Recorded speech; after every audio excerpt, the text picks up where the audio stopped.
اور ہمارے لاہور کے بہت بڑے ایک عالم گزرے ہیں جو ایران سے آئے تھے، علامہ حائری کے نام سے، شاید نام سن رکھا ہو، سید ابوالقاسم حائری، مرحوم سید ابوالقاسم حائری قمی، بہت بڑے ہمارے لاہور کے ایک عالم گزرے ہیں۔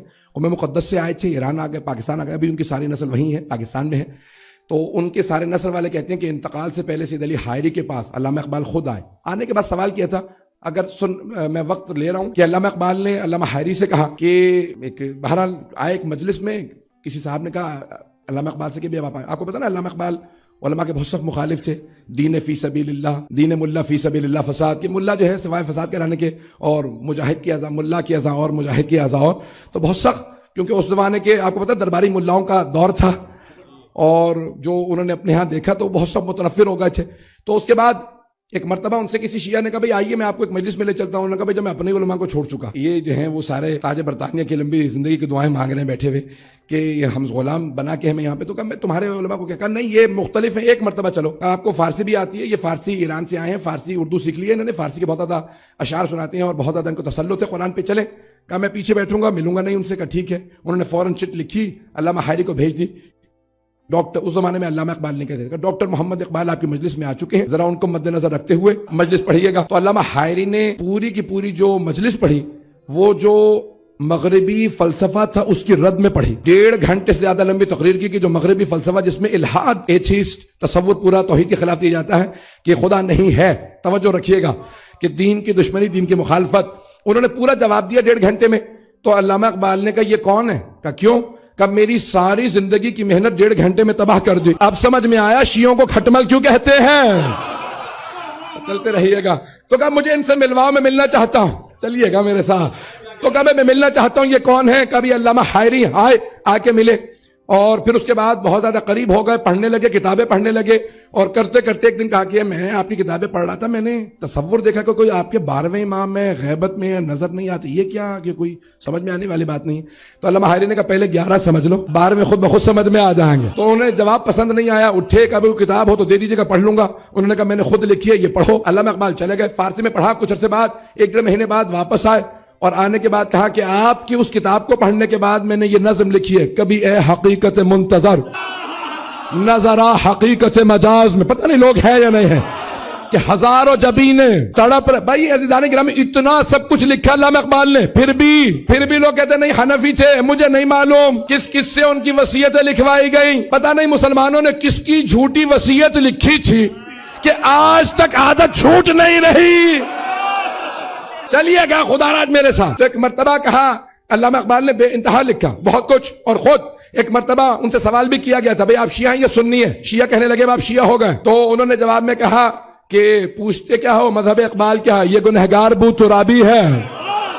خاندان والوں نے کہا ہم بائیکاٹ کر دیں گے۔ تو انہوں نے کہا ٹھیک ہے، تھوڑا سا عقیدہ بدل کے بھی پیش کر سکتا ہوں، ہے اس کی طبیعت میں تشیع بھی ذرا سا، ہے اس کی طبیعت میں تشیع بھی ذرا سا، تفضیل علی ہم نے سنی اس کی زبانی، تفضیل علی ہم نے سنی اس کی زبانی، کہ میں علی کی افضلیت کا قائل ہوں، صرف صحابہ سے نہیں۔ اگر کبھی کراچی میں کوئی ٹی وی پہ بیٹھ کے پوچھے بتاؤ علی انبیاء سے افضل ہے یا نہیں، کبھی نہ کو شیعوں کا عقیدہ کیا ہے، کو اقبال شاعر مشرق کا۔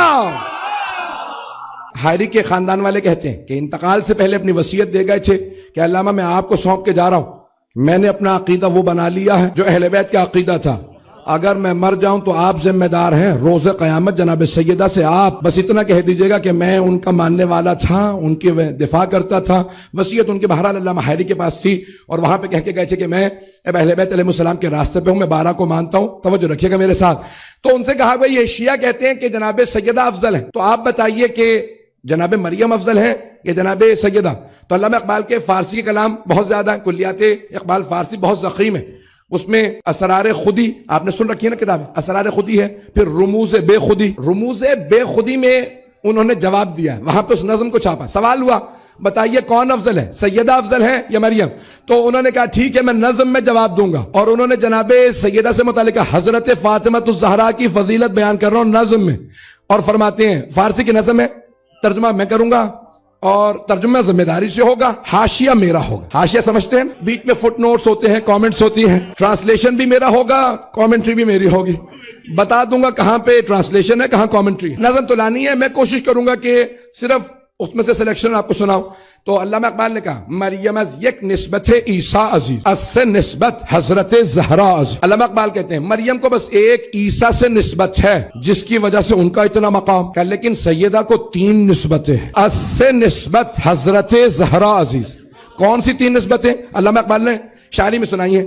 فرماتے ہیں نور چشم رحمت للعالمین آن امام اولین و آخرین۔ پہلی نسبت پیغمبر اسلام سے، ان کی آنکھوں کا نور ہے۔ سارے اشعار بیچ کے چھوڑ رہا ہوں، پھر آئیے کہ دوسری نسبت کس سے؟ کہ بانوے ان تاجدار حل عطا مرتضی مشکل کشا شیر خدا بادشاہو کل بئی ایوان او یک حسامو یک ذرا سامان او۔ علامہ اقبال کہتے ہیں سیدہ کون ہے؟ 4 اشعار کے اندر جناب امیر کا تعارف کروایا کہ بانوے ان تاجدار حل عطا کا زوجہ کس کی ہے؟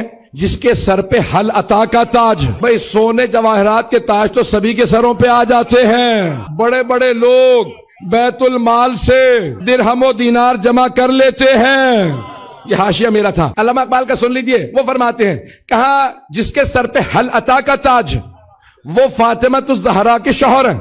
کہ وہ کون ہے؟ کہ مرتضی مشکل کشا شیر خدا کا سارے صحابہ ہیں رضی اللہ، علی ہے مرتضی۔ یہ میں نے کہہ رہا، علامہ اقبال نے کہا کہ مرتضی مشکل کشا شیر خدا۔ اقبال کہتے ہیں علی مرتضی بھی ہیں، مشکل کشا بھی ہیں، شیر خدا بھی ہیں۔ پھر کہتے ہیں بادشاہ ہیں، بادشاہ ہو کھل بے ایوان ہو، کہ لیکن ان کا جو ایوان امامت تھا گھر کا وہ بہت چھوٹا سا تھا، اور کا اس کائنات سے ایک گھوڑا ایک زرہ اور ایک تلوار تھی۔ دنیا جوڑ جوڑ کے جو غنی بنے اور ہیں، جو سب کچھ لٹا دے چھوٹے سے گھر سے کائنات کو چلائے وہ علی ہے۔ کون ہے جناب سیدہ؟ تیسری نسبت بیٹوں کی نسبت ہے،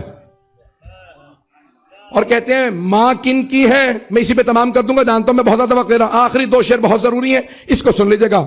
مادر ان مرکز پرکار عشق، مادر ان قافلہ سارار عشق کا جس جناب مریم ماں ہے جناب عیسیٰ کی، کا جس قافلہ عشق یعنی عشق حقیقی کا جس قافلہ عشق کے مرکز میں بیچ میں جناب مریم چل رہی ہے، اس کاروان کی سالار فاطمہ ہے۔ کہ ان کے 2 بیٹے تھے، ان یکی شمع شبستان حرم۔ کا علامہ اقبال نے امام حسن مجتبی سے متعلق کہا کہ ان یکی شمع شبستان حرم، کہ حرم کی اگر رونق اور نور کو دیکھنا ہو تو حسن کو دیکھ لو۔ اور عزیزان گرامی علامہ اقبال نے جو دوسرے مصرے میں کہا ہے وہ بہت عجیب و غریب ہے۔ وہ کہتے ہیں پشت پازد بر سر تاج و نگین۔ علامہ اقبال کہتے ہیں کہ علامہ اقبال یہ کون ہے؟ امام حسن مجتبی صلح نہیں کی تھی، تاج حکومت کو ٹھوکر مار دی تھی۔ تاج حکومت کو جو ٹھوکر مار کے چلے گئے وہ امام حسن مجتبی تھے۔ میں جانتا ہوں میں شاید بحث کو خوش کر دیا۔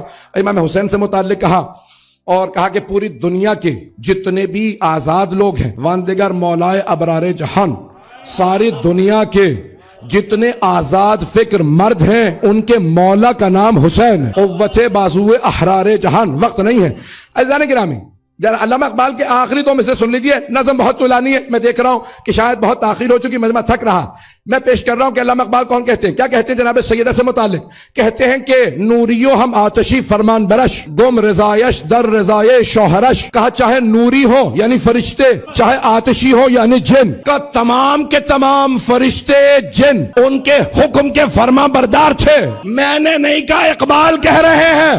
او مسلمانوں، یا شاعر مشرق نہ کہو، یا عقیدے درست کر لو۔ گم رضایش در رضائے شوہرش، کہ لیکن خود ان کی جتنی مرضات تھیں وہ ان کی شوہر کی مرضی میں گم تھے۔ کہ سیدہ کہتی تھی کہ اگر خدا کو راضی، پیغمبر نے کہا تھا خدا کو راضی کرنا ہے تو سیدہ کو راضی کرو، یہ راضی ہے تو تم رضی اللہ ہو۔ علامہ اقبال کہتے ہیں لیکن سیدہ کی مرضی جناب امیر کی مرضی میں تھے۔ آخر سن لیجئے 2 شعر جس کے لیے میں نے سارے بہت کچھ ہے یہاں پہ۔ علامہ اقبال نے یہ بھی کہا کہ جب مسلح پہ آتی تھیں تو اشک بہاتی تھیں، اشک او برچید جبریل از زمین۔ کہا جب وہ اشک بہا دیتی تھیں تو جناب جبرائیل آتے تھے، ان کے آنسوؤں کو زمین سے چنتے تھے، اور پھر عرش اعظم پہ جا کے جیسے شبنم کو برسایا جاتا ہے عرش اعظم پہ برساتے تھے، اور ملائکہ ان آنسوؤں کو جمع کرتے تھے۔ پتہ نہیں لوگ ہیں یا نہیں ہیں، یہ علامہ اقبال نے کہا۔ پھر کہتے ہیں کہتے ہیں کہ رشتے آئین حق زنجیر پاس فرمانے جناب مصطفیٰ، ورنہ گرد تربتش گردیدمی سجدہا رو تربتش پاشیدمی۔ بھائی غور سے سنیے گا، میرے گلے میں بالکل دم نہیں ہے۔ علامہ اقبال کہتے ہیں اسلام کے آئین نے میرے پاؤں کو باندھ دیا اور رسول اسلام کے فرمان کا مجھے پاس ہے، نہیں تو میں کعبے کا نہیں سیدہ کی قبر کا طواف کرتا، ورنہ گرد تربتش گردیدمی سجدہا رو تربتش پاشیدمی۔ کہتے ہیں آئین حق نے اگر میرے پاؤں میں زنجیر نہ باندھی ہوتی تو میں کعبے کو چھوڑ کے سیدہ کی قبر کا طواف کرتا اور وہیں پہ سجدے کرتا۔ یہ میں نے نہیں کہا ہے، یہ علامہ اقبال نے کہا ہے کہ میں وہاں جا کے سجدے کرتا۔ اگر اللہ نے حج کو وہاں واجب قرار نہ دیا ہوتا، وہاں طواف نہ کرتا، وہاں عزیزان گرامی یہ ہیں سید۔ میں نے جانتا ہوں میں نے وقت بہت لیا ہے،